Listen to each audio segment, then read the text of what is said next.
TKO Boxing with Sherry Abbasi, and today I'm joined by former unified light middleweight world champion Julian J Rock Williams. Julian, assalamu alaikum, brother. How are you? I can see you Walaikum driving. salam. Are I'm you on the good, way back from man. the gym? I'm just leaving the gym. Yeah, I was. Yep. Alhamdulillah. Bro, like I said, I know I've been trying to catch you for the last 2 or 3 weeks. I thought I'd see how you're doing because you've been a bit Yeah. quiet recently, right? After your last fight against Adames. So I thought I'd just Yeah. catch up with you, see how you're getting on at the moment. How's life treating you? How's family? Everybody's good. Alhamdulillah. Everything's really good, man. I don't really have too many complaints. Alhamdulillah, that's good, man.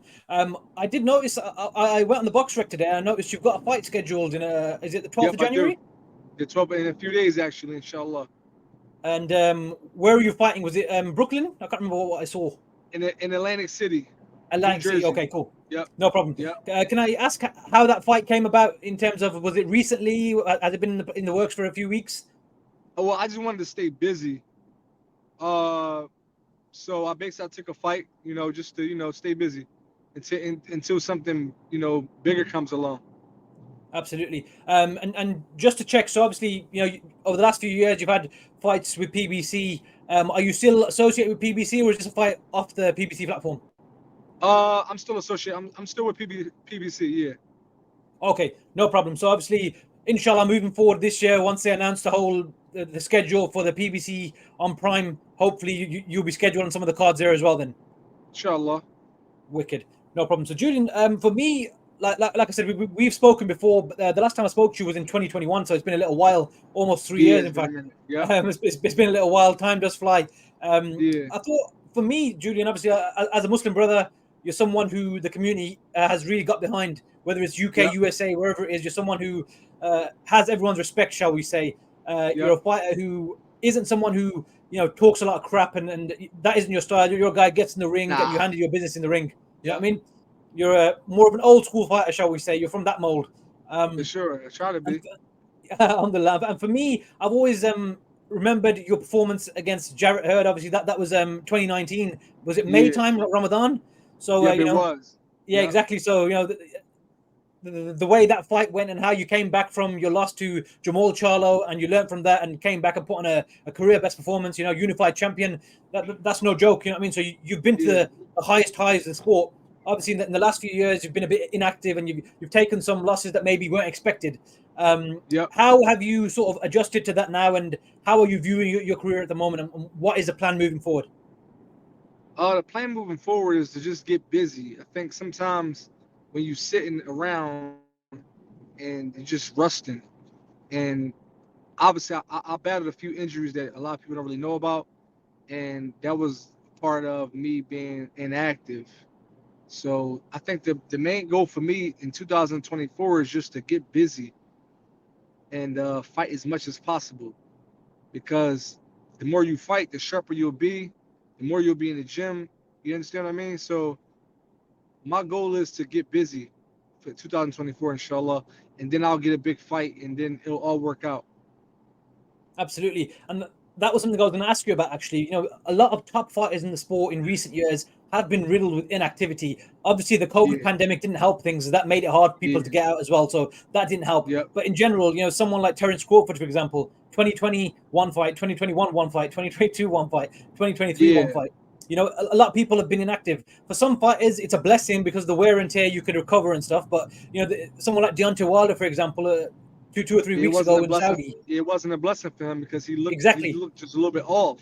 It Hmm. looks like he like it's only but so much training you can do without actually getting in there and uh and revving your engine up and actually fighting. So he just looked like a fighter that hasn't fought in a long time under the bright lights. You understand what I mean? So I think he can he can get back if he come back and fight again. You know what I mean? And get busy. Same thing I'm trying to do. I think all his stuff will come back again. He'll be a monster again. So you think obviously inactivity has hindered someone like Deontay Wilder and even yourself, for example, over recent years? I think inactivity hinders the whole sport. Absolutely. Whatever level you're at, whether you're at the top or on your way up, activity is key, regardless, to stay Yeah. sharp, like you said. You see how sharp Devin Haney looked Mm, because he yeah, just fought and he fought one of the baddest dudes in the world, and then he got right back in the gym, obviously, and he scheduled another fight, and he looked like $1 million. You know what I mean? He didn't give himself time to sit around and get fat and do all the stuff other fighters partake in outside of boxing. You know what I mean? He got right back in the gym, obviously, and he scheduled another fight. And he looked amazing. The more you do something, the better you become at it. Absolutely. It's natural. You know what I mean? Yeah, practice makes perfect, as I say. So the Exactly. more you're doing Yep. it, the better you're going to get. Exactly. Exactly. Julian, for yourself, you've been to the top of the sport where you've become a unified champion, and you've tasted that success. How sort of, I don't want to use the wrong word, not desperate, but how sort of hungry are you now as you're sort of going on in your career to get back to that level again? That's the only reason why I'm training. I'm extremely hungry. I think it's a lot of good fights out there for me, and I think I can. I know for a fact that I got the ability to be a champion, a two-time champion. So that's where I'm at. If I didn't Especially, have the hunger, if I didn't have the yeah, hunger, I would wrap it up because it's too much. It's too much of a dangerous sport. You know what I mean? To be half-assing, if I should say, mm, for lack of better words, it's too dangerous to half-ass. And if my heart not in it, then I would just call it a day. You know what I mean? absolutely. So Yeah, especially with yourself, you've got much like a young, beautiful family, some kids as well. yeah, There's a lot to live yeah, for, not just a sport. exactly, So exactly. it makes sense. But even in the 154 division and 160 now, there's a lot of opportunities to really go and make some big fights. Will you be It campaigning at is. 160 still moving forward? I think I'm gonna campaign in both weight classes. Whatever I get the best opportunity to accomplish my goal, then that's where I'll fight at. Okay, no problem. And your fight on the 12th of January is at middleweight. That's middleweight, yeah. Okay, no problem. So you're going to take this fight at 160 just to ease back into activity again, and then Yep. depending on the opportunities available, you can go up and down to 154, 160. Yeah. There you go. Yep. Yeah, because again, you've got opportunities in the 154, 160 division where, again, no disrespect to any one fighter in particular, where you've got people like Triple G and Canelo now, who Triple G potentially is going to retire. Canelo's Right. 168. It frees up the Right. titles, doesn't it? So the titles aren't being held by a big money guy who the It sanction bodies are does. going to bend Right. the rules for. You can actually Yep. pick up these titles now and hopefully go on to have big fights and big money fights as well. So There you it go. gives yourself Exactly. and all the other contenders a lot of motivation to really go for it now. So inshallah Yep. for yourself, that's something that you can really figure out a route to sort of pin down, if that makes sense. Yep. Even And that's the mm, and the first step to that is getting active. mm, You know what I mean? So and we working back can up I the can rankings, right? exactly. There you go. I mean, even with someone like Jamel Charlo now, he's going to have to vacate some of his titles. There are going to be, other guys picking up belts. So there should be a route that you can sort of figure out that works for you in your career, and inshallah challenge for Exactly. a title as well. So there'll be plenty Yep. of opportunity. It will be, So inshallah. yeah, absolutely. Julian, in terms of the last year or so in 2023, we saw probably one of the best years in recent memory in terms of boxing. We had big fight after big fight, massive events all around the world, USA, UK, Saudi, all over. Boxing was winning, full stop. Undisputed champions were crowned in multiple different weight Yeah. classes. What was your opinion on 2023, and in particular for PBC and Showtime? They had a massive year. Tank versus Garcia, Canelo fought Yeah. Charlo, Spence Crawford finally got it on. Out of Right. the fights that PBC, for example, had on, what was your favorite fight? I don't really have a specific favorite fight, but I think it was an historic year for boxing as a whole.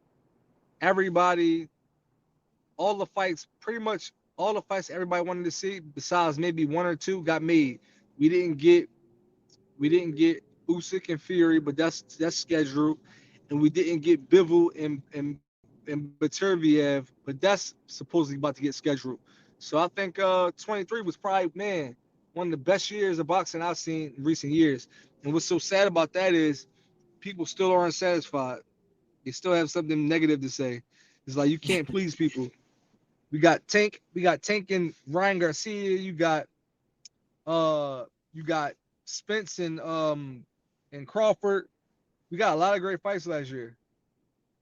You know what I mean? So Yeah, the can't please opportunity was everybody. all there, and people were signing on the dotted line and just making the fights. What do Yeah. you think it Yeah. was that made people take the fights last year? Because a lot of times we You know what? struggled to see these fights. You know what, man? I mean, obviously it's the money, but I think it's the ambition too, man. You got to give these guys credit for their ambition. You know what I mean? Look at guys like Devin Haney. He fought Loma and then he doubled back and fought Prograis. That's ambition. You know what I mean? So these guys are chasing greatness, and you gotta respect that. Absolutely.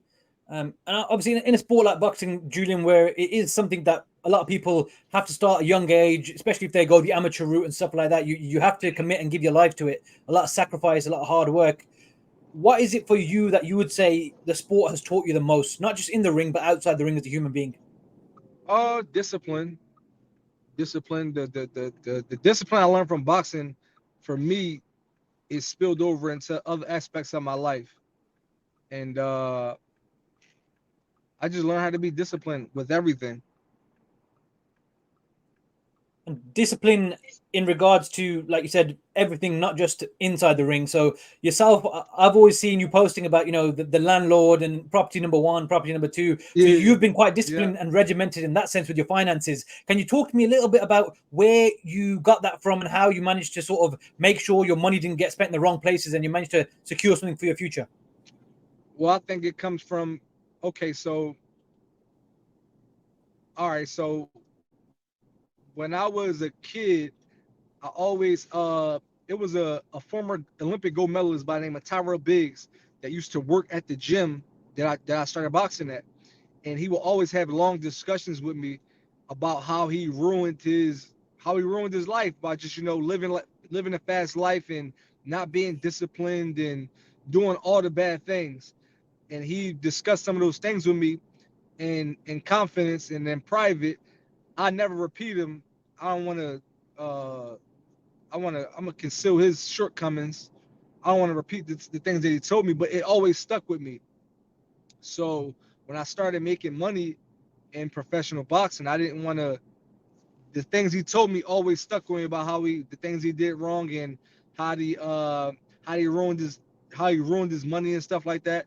So I just wanted to try something different and make sure the work I put in didn't go to waste, because you never know with this boxing, man. You never know when it's all over.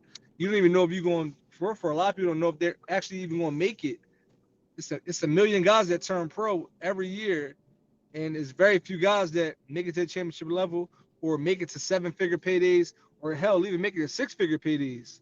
You know what I mean? So I was blessed enough to make it to both of those, and I didn't want to be sitting around in my career with nothing. So I started investing in real estate. Absolutely, and so far that seems to be a successful route for you as well. Yeah, And sure. I remember over the years I've seen a lot of fighters who are affiliated to Al Heyman say that he's helped them to set up themselves for life after boxing. Now I Yeah. don't know if that did Al Heyman have any influence on you in that regard? No, actually, my coach, Hmm. Stephen Edwards, Yeah, he's a real estate investor, and he basically in the beginning taught me the basic ins and outs to real estate investing, and I just took it from there. alhamdulillah, that's good, man. Congratulations, bro. Amazing. Thank you. And again, Julian, like we said, in recent years, we've seen a lot of fighters who have struggled with inactivity. They've had to take fights on sometimes short notice, or that, Yeah, for example, you and Carlos Adames now, for example, I don't know whether that was short notice or you had enough time. I'm not too sure about I all had that. time. You had time. But for Yeah, example, the lack of activity for you, or the timing of when he caught you in your career, I'm sure right. back then you must have thought, I could have taken this guy, I could have done this differently, could have done that differently. That's always going to be the case as a fighter, right? But how did you feel after the fight and the way the fight was stopped? How did you sort of compute all of that? Um, Looking at the fight now, I feel like I mean, obviously the fight was prematurely stopped. It was BS. Hmm. Um, I thought it was an even fight up until the stoppage, and I think that he was tired. I think I'm a kind of fighter that gets stronger as the fight goes on, and it's an even fight. I don't think it's just a bad stoppage. It's like it's bad. It actually angers me to even talk about it because I think it was just terrible. You Hmm. know what I mean? But what can I do? No, that's fine. I don't want to talk about it too much now. I don't want to wind you up, so we'll let Nah, that that's one all right. go. I'm fine. Alhamdulillah. I'm fine. Alhamdulillah, I'm yeah. healthy. You know what I Healthy, mean? exactly. Yeah, Exactly. I'm fine. But I just think it was an eyesore for the viewers, for the people that was watching. They did a poll after the fight, Yes. and it was 78% of the people thought it was a terrible stoppage. So I'm not the only one. It was Yeah, just no, no. terrible. He didn't even land any. He landed 2 jabs in the whole volley, and my hands was up. I actually turned him out to start working, and the ref jumps in and stop it. It was terrible. Hmm. You don't stop a fight like that. A fight that's even. In my eyes, I don't know what you think, but I thought the fight was about 5-3 or 4-4. At 5-3 at worst. But what can I do? Yeah, Alhamdulillah, I'm look, fine. exactly. Like you said, you're still healthy and you're fine. I think looking back on that fight in particular, like you said, it was a competitive fight back and forth. I would say Adames was more on the up at that point, but you being the fighter you are with the skill level, the way you were actually positioned to catch the shots and make him miss, and as a former world champion, I think the referee was premature on the stoppage 100%. And that was all over online. You can normally tell by the reaction online. And if it's overwhelmingly one way, then that is the reality. It's just a matter of whether it's incompetence, corruption, or you don't know. You don't throw out accusations. It's not incompetence. It's not incompetence. Well, yeah, I'm not going to say too much. You shouldn't either. We understand what we're saying. Yeah, absolutely. Yeah. There's always other things being planned as well. So you never know where you're falling on the board. Really, it's was it chess, not checkers. We don't know what the bigger plan is half the time. So unfortunately, just to sort of wrap up, because I don't want to keep you too long, bro. I know you just got back from the gym. Like I said, 2023 was a massive year for the sport. Can I ask you 2 questions? Number 1, your fighter of the year, and number 2, your best performance of the year. Fighter of the year will be Terrence Crawford because he dominated in the biggest fight of the year. Everybody for the past 3 or 4 years, everybody want to get that fight done. They got it done, and he dominated the fight. The performance of the year, I would say Terrence Crawford.